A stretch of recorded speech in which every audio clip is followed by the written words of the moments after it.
문장을 이제 정확하게 기억해야 돼요. 이게 뭐냐면 이게 EPS다. 아까 얘기했죠. 단기순이익에서 우선주 배당을 빼자. 그럼 이게 보통주 이익이에요. 보통주에 귀속된 이익이다. 그러니까 우리 책으로 보면 571쪽 가보세요. 571쪽에 보면 제일 위에 가로 2번 있죠.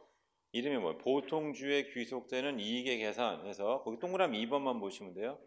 단기순이익에서 세후 우선주 배당을 빼죠. 그러니까 단기순이익에서 우선주 배당을 빼면 이게 보통주에 귀속된 이익이고 분모도 보통주만 하는데 걔를 어떻게 알아? 가중평균하라.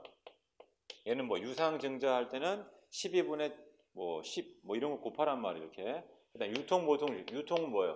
자기 주식을 빼라. 이렇게 유통 보통 주식수가 되겠습니다. 반드시 이 항목을 잘 기억해 두시고, 자, 주의할 거는 이 가중평균할 때 이게 유상증자를 가중평균한다고 했잖아요. 우리 570페이지 제가 밑에 설명드린 것처럼 만약에 이가 무상증자예요. 무상증자는 유상증자랑 뭐가 다르냐면 기존 주주한테 주는 거예요.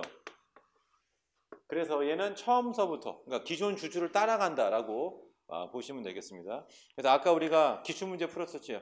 기출문제 그거 생각해 보시면 맞겠습니다. 그래서 거기 무상증자가 중요하다. 무상증자 중요하다. 그거 하나를 좀 보시면 되고, 그 다음에 이제 571쪽을 가보시면 가로 2번에 이제 문장을 좀 잠깐 볼게요. 거기 세후 우선주 배당을 뺀다고 했지. 시험 문제 여기가 나온 적에서 우선주 배당. 이 우선주 배당을 할 때 얘가 누적적 우선주냐 비누적적 우선주냐 다 달라요. 그래서 거기 기억을 봐보세요. 571쪽 좀 작은 글씨인데 기억. 당의 회계 기간과 관련해서 배당 결의된 비누적적 우선주에 대한 세후 배당금이죠. 그러니까 누적적이 있고 비누적적이 있는데 이 비누적적인 거는 배당 결의가 되면 빼는 거예요. 그럼 결의가 안 된 거는 빼지 않는다 이런 뜻이에요. 그에 비해서 누적적은 봐보세요. 배당 결의 여부와 관계없이 당의 회계 기간 관련된 누적적 우선주에 대한 세후 배당금이죠. 걔는 무조건 빼라. 자, 그러면 제가 이걸 한번 해보겠습니다. 왜 우선주 배당이 없을까요? 왜냐하면 단기 손실이 발생한 거예요. 그러니까 손실이 발생하면 배당을 안 주잖아요, 이렇게. 그래서 단기 순손실이 발생했다. 근데 뭐냐면 누적적 우선주 우리가 배웠어요.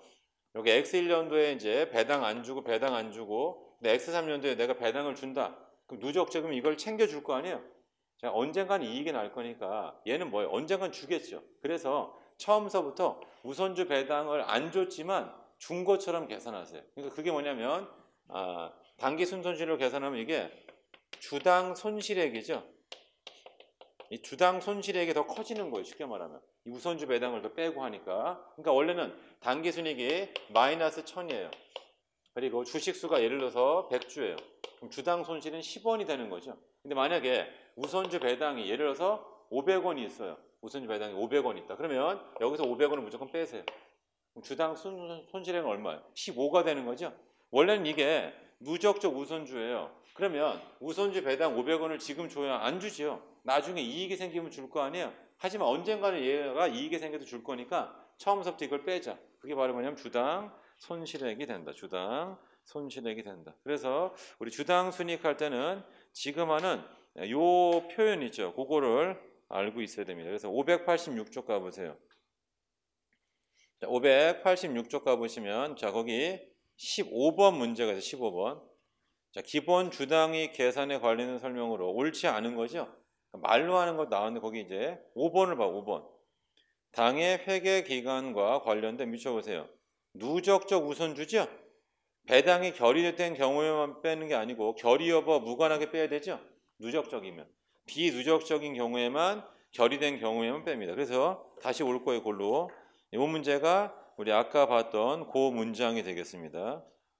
아까 봤던 그 문장. 그래서 어디를 보시냐면 571쪽이죠. 아까 봤던 거 571쪽. 571쪽을 가보시면 가로 2번이죠. 보통주에 귀속된 이익의 계산. 기억하고 니은 있죠. 기억하고 니은. 그거를 여러분들이 체크를 해주시면 되겠습니다. 그거예요. 그러니까 누적적인 거는 배당 결의 여부 무관하게 빼고 비누적적만 배당이 결의된 경우에 뺀다. 그 문장이 됩니다. 그래서 다시 586쪽 가보세요. 15번에 5번이 된다. 15번에 5번. 그 다음에 15번에 1번은 원래 뜻이에요. 뜻. 기본 주당 순이익은 보통주에 귀속되는 단기 순손익을 그 기간에 유통된 보통 주식수를 가중평균한 주식수 나누죠. 그러니까 우리 단기 순이익을 가중평균 유통 보통 주식수 나눈다. 그 정도를 보시면 되겠습니다. 자, 그 다음에 동그라미 2번, 동그라미 3번, 동그라미 4번 있습니다. 걔는 이제 어디에 이제 나와 있냐면 그 내용은 570페이지 가보세요. 570페이지 보시면 보통주 유통일수 계산의 기산점, 그러니까 예를 들어서 5월 1일부터 할 거냐 7월 1일부터 할 거냐 뭐 이런 뜻이 되겠습니다. 이렇게. 그래서 그 기산일인데 먼저 1번 현금 납입이죠. 이게 유상증자를 얘기하는 거예요. 그럼 걔는 현금을 받을 권리가 발생한 날이죠. 현금을 받은 시점이 아니고 받을 권리가 발생한 시점이다. 이걸 이제 문제를 낸 거예요. 그 다음에 동그라미 3번 보세요. 채무상품의 전환으로 인해서 보통주를 발행하는 경우 최종 이자 발생일에 다음 날이 된다. 이런 뜻이에요. 그 다음에 9번 보세요. 보통주로 반드시 전환이 되는 전환금융상품은 계약 체결 시점부터 본다. 이런 뜻이죠. 그래서 586쪽에 가보시면 586쪽 거기 15번 문제 있죠. 586쪽 15번 거기 보시면 동그라미 2번 보세요. 보통주를 반드시 전환해야 되는 전환금융상품이죠. 계약 체결 시점부터 기본 주당이익을 계산하기에 보통주에 포함한다. 이런 문장이 여기서 나온 거예요. 이걸 여러 번 쓸 수 있냐? 그게 아니고 그냥 한 번 써먹는 거예요. 여기서 기출됐다는 거 정도를 봐두시면 되고, 그 다음에 15번에 3번 단기 중에 무상증자 있죠? 그럼 당해 사건이 있기 전 유통 보통 주식수를 비교 표시되는 최초 기간 개시일에 그 사건이 일어난 것처럼 비례적으로 조정합니다. 그 얘기 뭐냐면 우리가 장부는 비교식으로 해요. 여기 X1년도, X2년도 이렇게 돼 있는데 만약에 여기 보세요. 요때 무상증자가 일어났어요. 그럼 우리가 좀 전에 얘기한 거는 여기만 얘기했어요. 근데 얘는 여기도 그렇게 봐야 돼요. 그러니까 전년도에 주당 손익도 다시 조정해서 계산을 해준다. 비교식으로 장부를 만드니까.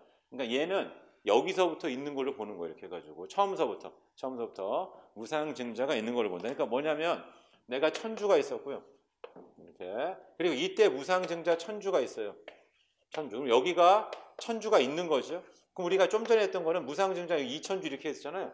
그럼 우리 EPS는 X2년도만 하는 게 아니고 X1년도도 해야 될 거 아니에요. 그럼 X1년도에도 2000주부터 해야 돼요. 얘는 처음서부터 2000주가 있는 걸로 보고 주당 순익을 계산해야 된다. 이런 뜻이죠. 그게 586쪽에 동그라미 3번이 동그라미 3번이 된다. 그 다음에 동그라미 4번 채무를 변제하기 위한 거죠. 이렇게 어디 있어요? 570페이지 가운데 5번 있죠. 채무를 변제하기 위해서 보통주 발행하는 경우 채무 변제일로 한다. 이렇게 돼 있죠. 그런 걸 봐주세요. 잘 안 나와요. 그런 것들은. 일단은 여기 단원에서는 제일 중요한 게 우리 주당 순익 좀 전에 우리 열심히 봤잖아요. 주당 순익. 그 다음에 주식 보상 비용. 그 다음에 전환사채 있죠. 이런 거 위주로다가 여러분들이 정리를 해두시면 되겠습니다.